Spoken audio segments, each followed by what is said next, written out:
Bonjour tout le monde et bienvenue sur Money Tree, le podcast qui vous parle d'investissement et de finances personnelles au sens large et sans tabou. Je suis Julien Calamotte, investisseur passionné et auteur du livre à succès S'enrichir grâce à l'immobilier. J'avais envie de partager ma façon d'investir, forcément, mais également de découvrir avec vous de nouvelles façons de faire fructifier notre argent. C'est pourquoi j'ai créé ce podcast pour y recevoir des invités qui nous partagent leur savoir et leurs expériences en toute simplicité. J'espère sincèrement que les échanges que je vais avoir avec l'invité du jour vont permettre d'enrichir vos connaissances autant que les miennes. Je vous souhaite une excellente écoute. Salut Nuno. Hello Julien. Ça va aujourd'hui ? La grande forme et toi ? Ouais, ça va. Toujours, on se retrouve toujours le dimanche pour une capsule juridico-juridique sur l'immobilier. Aujourd'hui, on va parler d'un sujet aussi auquel je fais face quand même de temps en temps, c'est effectivement c'est la VIR, la vente d'immeubles à rénover. Mais avant ça, j'aimerais bien qu'on revienne quand même sur des sujets VEFA, notamment pour faire la différence aux oreilles, surtout de tout le monde, j'allais dire aux yeux, mais non, surtout aux oreilles de tout le monde sur un podcast, entre la VEFA, entre la VIR et entre la vente avec un engagement, on va dire, de travaux, mais qui ne peut ne pas tomber dans ce cadre-là. Est-ce que tu peux nous expliquer la différence entre tout ça pour qu'on y voit plus clair ? Très bien, en fait, en termes de chronologie, on va avoir, Julien, la vente dans l'ancien, d'accord, de l'immobilier bâti ou non, en tout cas de l'immobilier qui est existant. On va avoir de l'immobilier existant sur lequel on va faire des travaux, à définir si les travaux sont faits avant ou après la vente. Et on va avoir de l'immobilier qui est en cours de construction, donc on parle de vente en l'état futur d'achèvement, car on est en train de vendre sur plan un bien qui n'existe pas encore physiquement, qui existe juridiquement dans le cadre d'un règlement de copropriété ou un état d'esprit plus de division, mais qui sera achevé au cours et au fur et à mesure de l'avancement des constructions. On va commencer par la vente en l'état futur d'achèvement. Lorsque je vends en l'état futur d'achèvement, je vends un bien sur plan, un bien qui n'est pas achevé comme son nom l'indique, c'est un bien qui est en cours de construction, en cours d'achèvement. Eh bien, le législateur a prévu un cadre réglementaire très strict dès lors qu'on est dans ce qu'on appelle le secteur protégé. Donc dès lors que je vends un particulier, un bien à usage d'habitation qui est en cours de construction. Il est évident, ici on voit tout de suite, Julien, le risque pour l'acquéreur, c'est que le vendeur soit défaillant et que finalement il n'achève jamais le bien. Alors dans ce cas, eh bien, le législateur a prévu un paiement échelonné, d'accord, en fonction de l'avancement des constructions. Avancement des constructions qui doit être justifié, bien entendu, par un architecte. Mais en plus, dans ce cas-là, le vendeur doit fournir des garanties spéciales qui ne sont pas fournies dans l'ancien, à savoir une assurance dommage ouvrage, bien entendu, concernant les travaux qui sont en train d'être effectués, mais également une garantie financière d'achèvement. C'est-à-dire que si le vendeur était défaillant, quelle qu'en soit la raison, il y a une banque qui se porte caution, tout simplement pour le compte du vendeur. Et donc l'acquéreur pourrait obtenir l'achèvement de l'immeuble par cet organisme qui se porte caution. Alors, bien entendu, Julien, c'est pas le banquier qui en a avec sa pelle et sa pioche pour achever l'immeuble, mais le banquier qui se porte caution, qui fournit cette garantie financière d'achèvement, va venir payer les entreprises nécessaires à l'achèvement de la construction, tel que cela a été promis dans le contrat de réservation et selon les conditions prévues dans un document également obligatoire qui s'appelle la notice descriptive. Ok, donc là dans la VEFA on est vraiment sur du neuf, c'est de la construction, tu pars de zéro, tu vends sur plan. Tout à fait. Tu vends sur plan mais l'immeuble n'existe pas. Exactement. Ok. C'est quoi le rétroplanning, justement, les jalons en matière d'acompte, de règlement ? Alors, en fait, il y a des seuils maximums qui sont prévus en fonction de l'avancement des constructions. Ça, c'est prévu par le Code de la construction et l'habitation. Il y a un montant maximum lors de la signature du contrat de réservation. Il y a un montant maximum à la signature de l'acte de VEFA. Okay. Car, particularité, dans ce cas-là, je vais signer et je deviens propriétaire alors que le bien n'existe pas encore, c'est-à-dire que le bien n'est pas encore achevé. Et c'est souvent le cas lors des promotions immobilières. On a les promoteurs en fait qui vendent donc à la découpe des lots qui n'existent pas encore.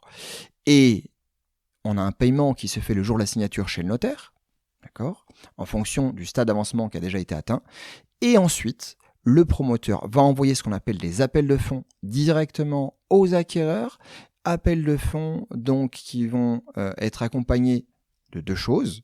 Le RIB du compte centralisateur du promoteur sur lequel il faudra adresser les fonds Et deuxième chose, une attestation de l'architecte qui certifie qu'on est bien arrivé à telle ou telle étape. Et ça, c'est le notaire qui centralise. Alors, une fois qu'on a signé l'acte en fait chez le notaire, c'est directement le promoteur qui envoie les appels de fonds c'est directement le promoteur. à l'acquéreur. En effet, ça passe plus par le notaire. Ce qui est rassurant dans ce cas-là, c'est que pour l'acquéreur, il ne verse pas les fonds directement au promoteur. Les fonds vont sur ce compte qui s'appelle le compte centralisateur et ce compte centralisateur en réalité est bloqué. Et il est ouvert, bien entendu, auprès de l'organisme qui se porte caution. C'est la contrepartie. La banque qui fournit la garantie financière d'achèvement demande au promoteur de bien verser et de bloquer, de séquestrer les fonds qui sont appelés à chaque acquéreur sur ce compte centralisateur pendant toute la construction. Donc ça veut dire que le promoteur, lui, ne peut pas se servir de ces fonds pour financer les travaux, parce qu'effectivement, il brûlerait du cash. Ça veut dire que il pourrait potentiellement brûler du cash sans aller au bout du projet, c'est ça ? Exactement, c'est-à-dire que le promoteur, tout comme l'acquéreur, en réalité, on a parfois tendance à l'oublier. Le promoteur a intérêt à ce que la livraison intervienne le plus vite possible, lui également, pour pouvoir récupérer ces fonds qui sont bloqués sur le compte centralisateur. Ouais, c'est ça. Ok. Ouais, du coup, ça le bouge effectivement à se dépêcher pour finir le projet et récupérer ses fonds. Ça lui évite de les dépenser aussi, parce que bon, il y a promoteur et promoteur, donc effectivement, certains pourraient les dépenser. Ok, très clair, très très clair. Mais par contre, ça lui permet lui d'avoir aussi en séquestre tout ça et de dire par exemple à sa banque ou à ses partenaires financiers, voilà, j'ai quand même ça, c'est du tampon, c'est de la garantie. Quoi. C'est de la garantie. En réalité, il est déjà propriétaire de ces fonds, c'est des fonds qui lui appartiennent, qui restent juste séquestrés. Ils sont juste conditionnés. Exactement. Ouais, ok, très clair. Alors, passons sur la VIR, qui est un sujet qui m'intéresse particulièrement parce que quand je fais des opérations de marchand de biens, je suis toujours un peu embêté. Je sais pas pourquoi, peut-être à tort, mais j'ai pas envie de tomber là-dedans. J'ai l'impression que ça va me causer plus de contraintes. Peut-être que je me trompe. Est-ce que tu peux nous expliquer typiquement, je reprends l'exemple classique, j'achète un immeuble, je le découpe, je revends des lots. Dans quelle mesure je tombe dans la vente d'immeubles à rénover et dans quelle mesure je n'y tombe pas? Alors, on a une définition qui est assez large de la vente d'immeubles à rénover. On est cette fois, tu as raison de le préciser, on est cette fois dans la vente d'anciens, dans la vente d'existants, d'accord ?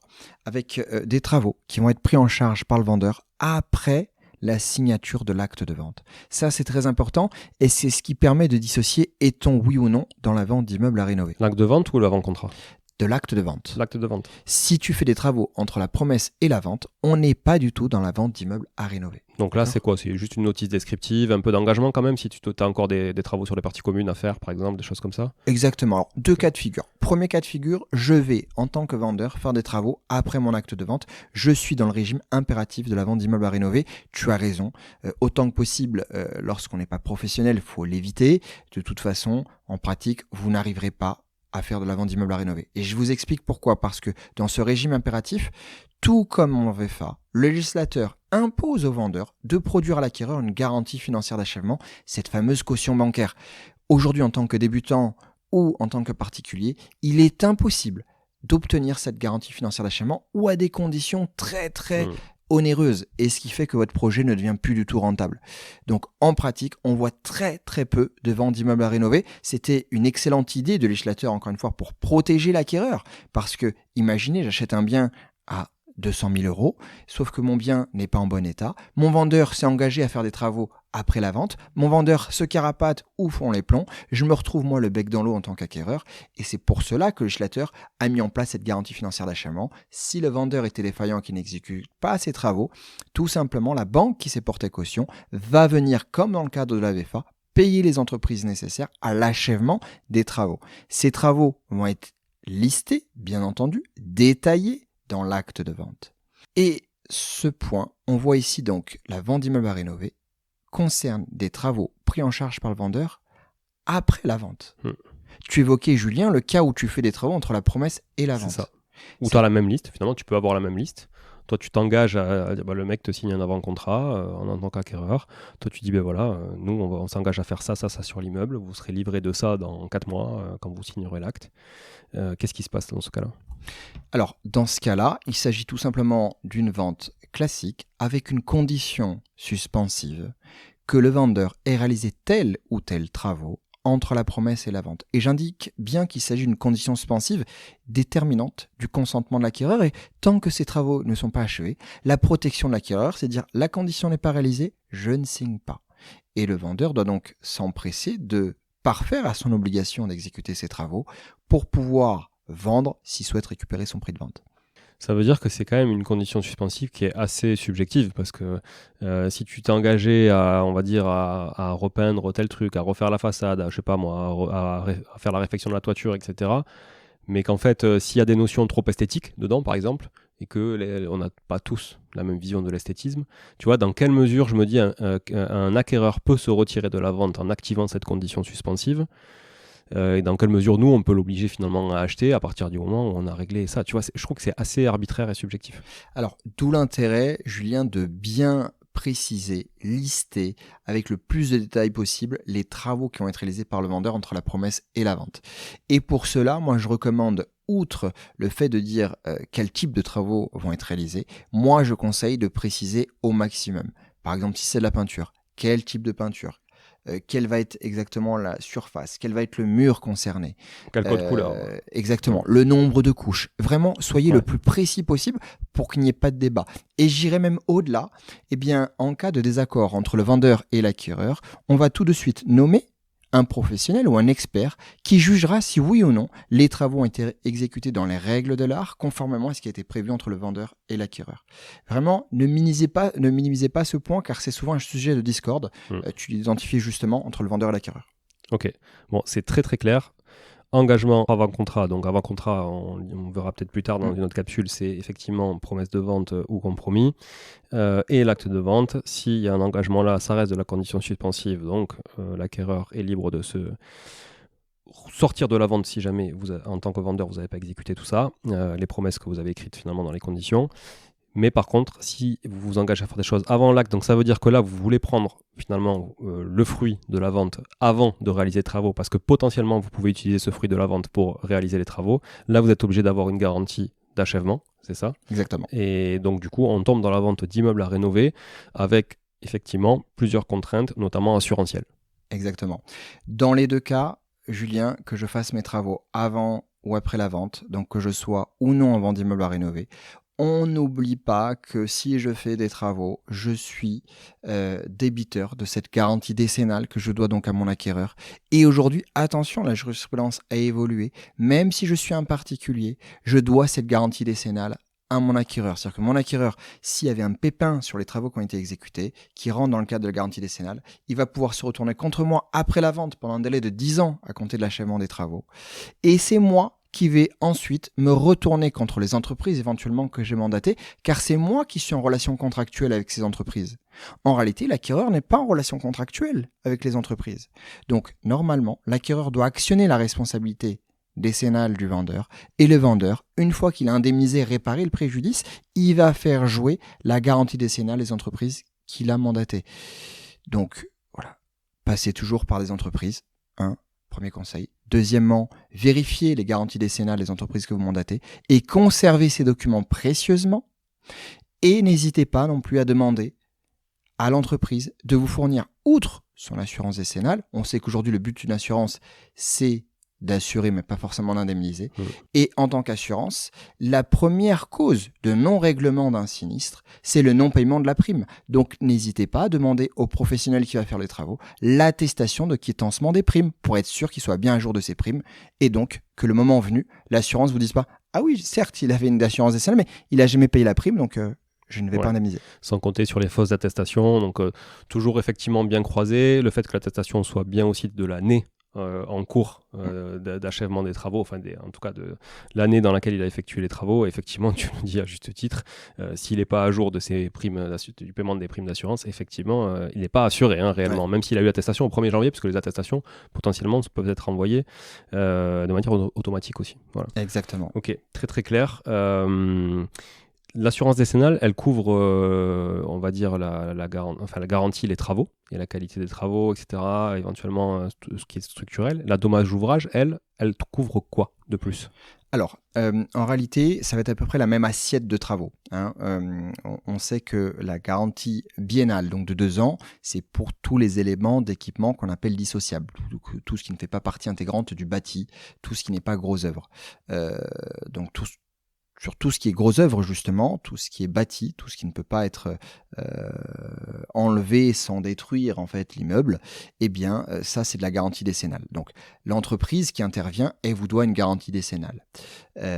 Vous, lorsque vous êtes propriétaire, vous devez souscrire en tant que propriétaire une assurance dommage-ouvrage qui va venir un petit peu chapeauter toutes les garanties décennales des entreprises qui sont intervenues. Et c'est un confort indéniable d'avoir cette assurance dommage-ouvrage car en cas de sinistre, eh bien, l'assurance dommage-ouvrage va indemniser, va réparer le préjudice dans un délai légal qui est relativement court. Et c'est ensuite cette assurance dommage-ouvrage qui va l'identifier. Qui est le responsable pour se retourner contre ce responsable et engager l'assurance décennale de ce responsable. Donc en fait, cette assurance dommage-ouvrage fait une sorte de tampon. C'est une garantie vraiment indéniable pour vous car vous êtes donc indemnisé, votre préjudice est réparé dans un délai rapide. Ça évite pour vous de devoir faire les frais d'une procédure contre l'entrepreneur qui pourrait vous dire c'est pas moi, c'est mes sous-traitants, ils se renvoient la balle, ça dure des années. Là, il n'y a pas de tout ça. L'assurance dommage ouvrage indemnise et bénéficie en droit de ce qu'on appelle une action récursoire et va à son tour se faire rembourser par le réel responsable du sinistre. Ok, très clair. On a vu la VFA, on a vu la VIR, on a vu la vente classique qui n'était pas dans ce cadre-là. Est-ce que tu vois d'autres choses à ajouter sur ces différents types de ventes dans lesquelles il y aurait des travaux impliqués, des engagements de la part du vendeur ? Alors non, juste pour rebondir sur le dernier point, l'assurance dommage ouvrage, ne négligez pas ce point. C'est-à-dire que dès lors que je fais des travaux, soit de construction, soit d'agrandissement, soit des travaux qui vont modifier l'aspect extérieur ou en tout cas toucher au bâti et qui rentrent dans le cadre des garanties décennales, ne négligez pas donc l'intérêt de prendre une assurance dommage ouvrage, même si je suis particulier. Alors certes, il n'y a pas de sanction pour un particulier. Par contre, attention, il y a des sanctions pour un professionnel, sanctions qui peuvent même être assez graves parce qu'on a des amendes et même des sanctions d'emprisonnement. Donc attention à l'apprenti marchand de biens qui retape un peu sans prendre de décennale, sans prendre d'assurance dommage ouvrage. Derrière, il revend, il y a un pépin dans les 10 ans. 10 ans, c'est long. Et moi, j'ai vu des marchands qui avaient fait d'excellentes opérations et tout le succès en fait tombe à l'eau par une problématique de sinistre avec une mauvaise couverture et une absence d'assurance dommage ouvrage. Ouais, tu fais bien de le rappeler, Nuno, j'en parle de temps en temps dans les épisodes, effectivement. Marchand de biens, c'est un métier. C'est pas de l'investissement immobilier d'ailleurs, on est vraiment sur un métier, c'est du commerce, il y a des responsabilités, c'est du commerce mais qui aussi implique beaucoup d'autres notions, notamment beaucoup de travaux, puisque c'est comme ça qu'on apporte de la valeur et c'est comme ça que les marchands de biens font leur marge. Donc effectivement, il faut bien se couvrir et pour pouvoir dormir tranquille aussi, parce qu'en termes de charge mentale, quand tu es particulier, effectivement, et que tu es responsable pendant 10 ans, comme tu dis, 10 ans, c'est très long. Et donc du coup, bien s'assurer, si en tout cas, que vous soyez professionnel ou particulier. Merci encore Nuno pour toutes ces informations riches pour un dimanche matin, parce que les capsules, évidemment, sont écoutées très fortement le dimanche matin quand les gens font leur sport, tu vois. Quand ils baladent le petit en poussette ou j'en sais rien. Mais en tout cas, merci beaucoup. J'espère que ça vous a pas trop explosé la tête. Toujours pareil, n'hésitez pas à réécouter l'épisode quand vous en avez besoin, si vous êtes notamment dans ce cas-là. Merci encore Nuno. À très très vite pour une prochaine capsule qui nous explose un peu le cerveau. Merci Julien, merci à tous et justement on souhaite à nos écouteurs de dormir tranquille et pour cela assurez-vous, voilà, à très vite. Et on n'a pas d'affiliation avec des assureurs, on précise. Allez, ciao tout le monde. Bon, si vous êtes là, c'est que vous avez écouté jusqu'au bout et a priori l'épisode vous a plu. Si c'est bien le cas, n'hésitez pas à le partager autour de vous. Notez ce podcast sur Apple Podcast et Spotify en laissant un commentaire 5 étoiles. Je ne vous le répéterai jamais assez, mais c'est grâce à vous que ce podcast vit aujourd'hui et peut continuer de vivre en vous proposant un contenu toujours plus qualitatif. Merci encore, je vous retrouve très vite sur un nouvel épisode de Money Tree. En attendant, je vous souhaite la meilleure des réussites dans vos projets et un bon enrichissement. À très bientôt.